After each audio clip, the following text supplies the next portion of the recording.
it's nothing new, but it's so good to see you.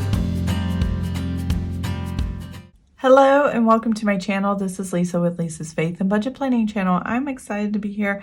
I'm excited to close out April. The end of the month was absolutely crazy for me. I am going to do a walkthrough of our results for the month of April because I've already filled everything in. And the reason I did that is because part of April got May's income. The 1st of May, or the 1st of every month, we get military retirement, VA disability, and VA education benefits, as well as SSI, where my son pays us rent. So it all happens on the 1st, which happened to be a Sunday, which means the government checks, all those are government and military checks, came on the 29th before the 1st. On the same time, my husband got paid on the 29th with a salary and overtime check. And I'm like, oh, how do I sort all this money out? It was like all this money influx come in and I'm trying to keep it straight. So I went ahead and just did all the numbers because if I tried to explain it while I was doing it, I probably would have confused everybody. So I'm just going to run through the numbers. But this is a Paycheck 3. Let me zoom in just a little bit and I will show you the numbers up close. Okay, here we go. So what I did from Paycheck 2 to Paycheck 3, we balanced forward $1,573.10. And if you saw my setup video for Paycheck 3, you would have seen all of this. And I had all this filled out, not a problem. Nothing changed from that because everything happened so closely together. Anyway, moving on. Here's the income that came in. It was as expected, basically from the pending deposit. And basically my husband's paycheck doubled and it was an extra paycheck for the month. So it was like getting 2 extra paychecks this month. And mainly all I did was move most of that to savings. I kept some of it in the checking account to balance forward going into April to make sure everything was covered in the first 12 days of April. Obviously I did my Roth IRA. We colored that in last time. All these, I did not do the tithing. I haven't taken that out. So I'm just going to keep moving it forward until we actually figure out what we're doing. If we can't, then I might just make that as either to the church or to the missionaries that we love so much and tithe the overtime then until we can get the other missions that we want to support straightened out. And that'll be fine. Let's see, Hopewell, I went to Christian Counseling Service, that came out. I transferred $4,000 into savings for moving fund is what I call it. And I'll show the savings tracker in a minute. I did pay for more chiropractic visits. If you prepay them in advance, they're cheaper. So I paid for 12 sessions there. And then the landscaper charged and I paid that. And then instead of doing, like a 2-day check-in for any spending, I just took it out here as I'm budgeted for Walmart grocery spending, just because it was easier that way. And I didn't want to take from the budget in April and drop things so low at the beginning of the month. So I just took it out of there and it's fine. However you run your budget, it's up to you. Not a big deal. And then my husband requested $300 for something he's getting ready to do. I think they're going to pull into port somewhere and there's something he's always wanted to do. And this would be his last chance to do it. So I was like, sure, you made all this overtime money. Of course, if there's some of it you want and you're overseas and this is the last opportunity to do it, then go for it. I would never say no to that. I mean, he has worked hard for this. And though I budget the money, I have great, respect for him and what he does and what he sacrifices to take care of us. And I appreciate that. And any service member, if you're active duty or a dependent of somebody, thank you for your service. I so greatly appreciate it. I've lived it for 25 years now. And my heart goes to you guys and my prayers and everything that if you are or your family is, I'm thinking of you all the time, praying for you all the time, and just want the best for everyone. So thank you for your service. I appreciate it so much because I know how hard it is. So that's the Visa Go card. It's just basically a debit card, prepaid cash card, and he can use it internationally and it's not an issue. And instead of using our regular checking account, so I don't have those international transactions to worry about, the money's there and he has it and he can do whatever he wants with it. So the numbers ended here at $5,018.81 of actual expenses, and then expenses minus income was $1,339.74, which is what balanced forward into May 1st, and that is that. So now we're going to move on to what my let's see, that closes out the month. We already did week 4 check-in, and that closes out the weekly check-in. So now I'm doing my trackers for my sinking funds and savings tracker.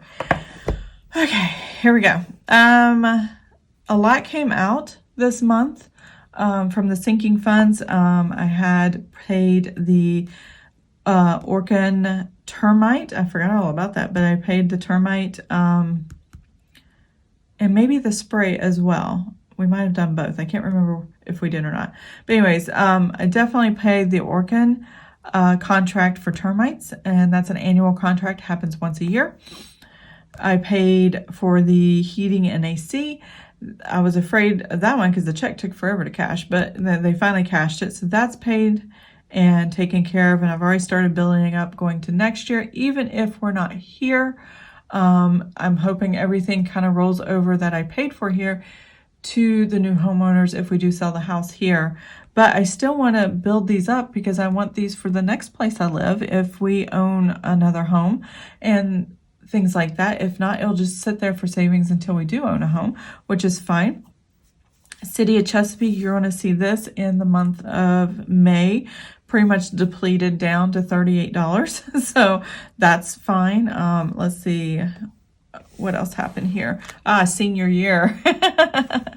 My son's senior stuff. So he's graduating high school, bought his cap and gown photos and something else that I purchased.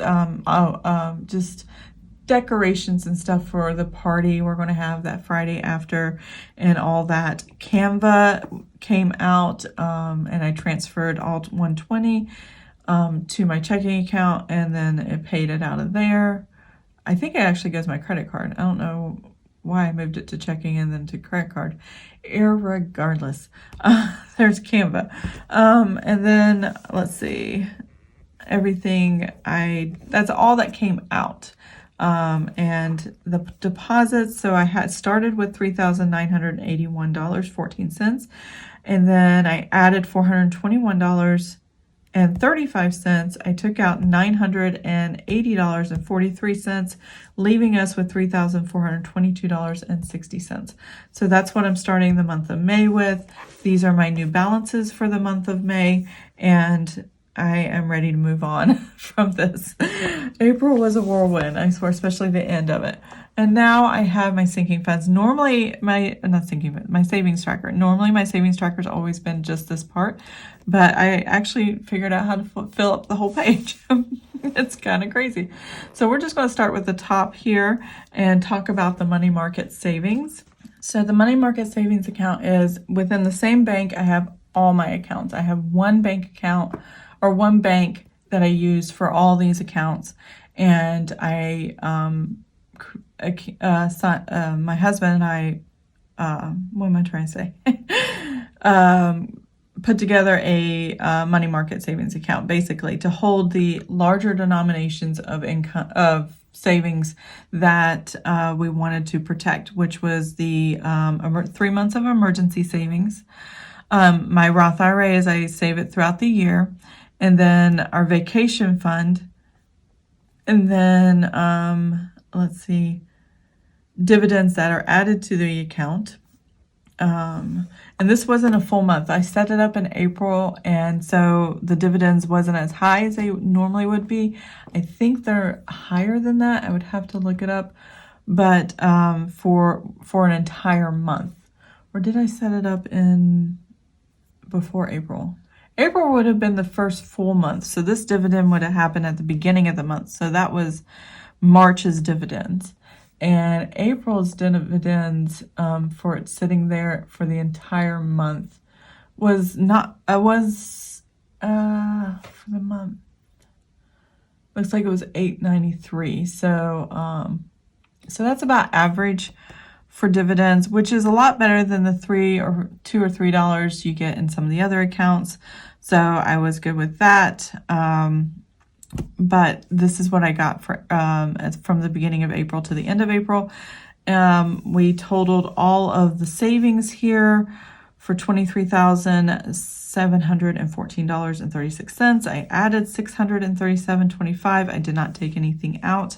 This is not an account we take money out unless it's necessary or the purpose is occurring, like vacation. I would move all that to checking and then use that. Or I could probably just use a credit card and pay that with a credit card. It just depends. And then this totaled up all of this at $24,351.61. This matched the bank account, so I know my numbers are good. I just put a highlighter line in between and to separate the shared savings in our Navy Federal Credit Union account. And this is where I'm keeping my husband's travel expense for when he travels on business like he is right now.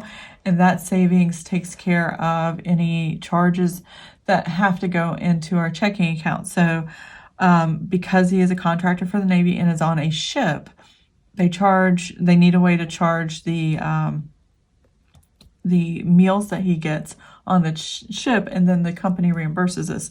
So they charge, they have him pay like at $250 increments, essentially. And I take it from here and put it in checking, and then he withdraws it from the checking using his debit card. So there's that. And then I took out the $6,000 Roth IRA because I'm proud to say that I have my Roth IRA account set up. It's got the full fund, and for the rest of this year, it's going to accumulate the interest for the rest of this year, and then going forward over the next many years. Hopefully, I don't need it too soon or anything like that, but this is for when retirement years happen, and it's just a little extra income. Moving prep is what I'm calling this. $4,000, which I might change my mind and move that up to the money market so I can add more for the little bit higher interest yield. But to be honest, I don't know. Maybe this would be better. Who knows? But this is closely tied to our checking account. So as we're doing moving prep stuff, such as buying boxes, scheduling a truck, getting someone to paying someone to clean the house before we leave, whenever that happens, I have the funds for it.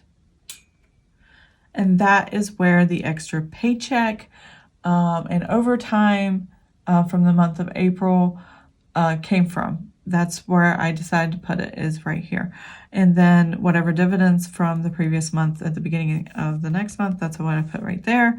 And so right now we're at $4,813.32 after all those money moves and moving all the money around. Then I decided for fun to add my cash envelopes because I really don't pay attention to them. But GalaxyCon, we ended the month at $890.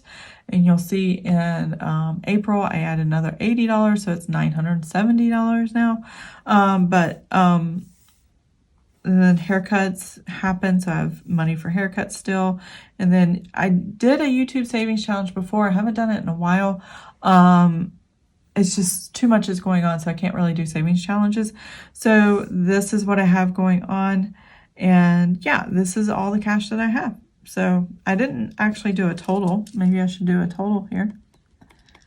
And this is physical cash I have at the house. The reason I get cash out for GalaxyCon, it's easier to get autographs that way when I go there and pay for the autographs. Because if they do happen to accept any credit card or debit card or anything like that, there's a fee with that. So I have $950 total in savings for the cash envelopes. I'm not going to go this way because they're only meant to go that way. But if I totaled all that cash together, let's say there's a major emergency, I need cash right away, I could, you know, kind of sink all that and just scrap all that and use that as an emergency if I really wanted to, if I had to liquidate as much cash as possible. And this gives me an idea of how much I have. But that would only be if I really was in extreme need of taking care of something right away and I need the cash right away. So I have that available. I can't think of a scenario where I would do that, but hey, you never know. But if you, like, if my husband lost his job, let's say, and it was pinch time and we needed to kind of have cash ready and reserves ready and available, which is why we have the emergency fund here. You definitely, you know, want to tighten the reins, cancel subscriptions, and go to the bare bones minimum of what you need in your budget, and that way you can save as much cash until the next job opportunity presents itself. So yeah, there's that. So I've done my savings tracker. Sorry, it's really close. I've done my sinking funds. Let's see, everything came out as far as everything else, and all the bills in the month came out. So let me move the camera again. And there you go. So here's the calendar. I checked off all the boxes. Everything happened the way I wanted it to and I expected it to for the most part. And we are done and done for the month of April. It is in the past and I'm ready for it to be there. So I hope you enjoyed this video. If you did, please give it a thumbs up. If you want to see more of my videos, please subscribe to my channel. And I will see you guys next time. Have an amazing and blessed day. Bye. Do this every day, and I'm still so amazed by you. So hold